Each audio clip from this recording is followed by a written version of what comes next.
Today we're looking at the first time God identifies himself to Moses, saying, I am who I am. Hello, I'm Kathy Bartow.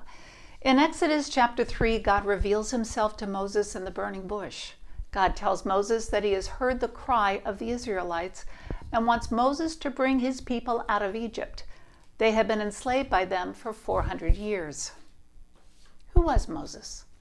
Well, he was a Hebrew whose mother hid him for 3 months from the Pharaoh's orders to kill all the Hebrew baby boys. The Pharaoh didn't want these boys to grow up into men that could ultimately fight against him.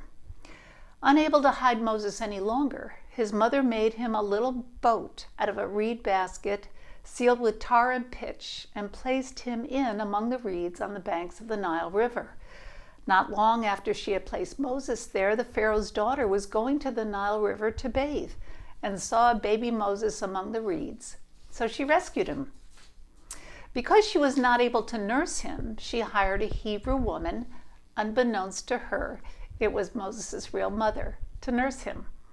Moses was raised by his mother and as Egyptian royalty.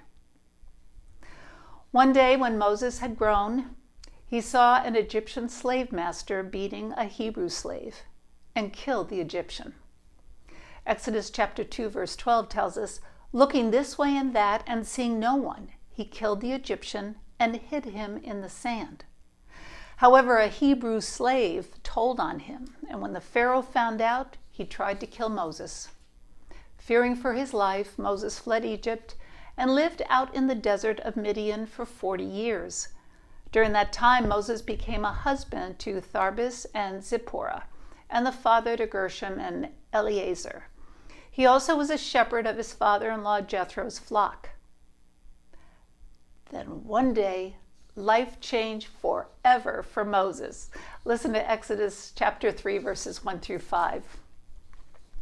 When Moses was shepherding the flock of his father-in-law Jethro, the priest of Midian, he guided the flock far away from its usual pastures to the other side of the desert and came to a place known as Horeb, where the mountain of God stood. There the special messenger of the Eternal appeared to Moses in a fiery blaze from within the bush. Moses looked again at the bush as it blazed, but to his amazement, the bush did not burn up in flames. Moses to himself, why is this bush not burning up? I need to move a little closer to get a better look at this amazing sight. When the Eternal One saw Moses approach the burning bush to observe it more closely, he called out to him from within the bush, Moses, Moses, I'm right here. Don't come any closer. Take off your sandals and stand barefoot on the ground in my presence, for this ground is holy ground. I am the true God, the God of your father, the God of Abraham, Isaac, and Jacob. God continued to speak to Moses in verses 9 through 15. The cry of the Israelites has reached me, and I have seen the way the Egyptians are oppressing them. So now go. I am sending you to Pharaoh to bring my people, the Israelites, out of Egypt. Moses said to God, who am I that I should go to Pharaoh and bring the Israelites out of Egypt? And God said, I will be with you, and this will be the sign to you that it is I who have sent you. When you have brought the people out of Egypt, you will worship God on this mountain. Moses said to God, suppose I go to the Israelites and say to them, the God of your fathers has sent me to you. And they ask me, what is his name? Then what shall I tell them? God said to Moses, I am who I am. This is what you are to say to the Israelites. I am has sent me to you. God also said to Moses, say to the Israelites, the Lord, the God of your fathers, the God of Abraham, the God of Isaac, and the God of Jacob, has sent me to you. This is my name forever, the name you shall call me from generation to generation.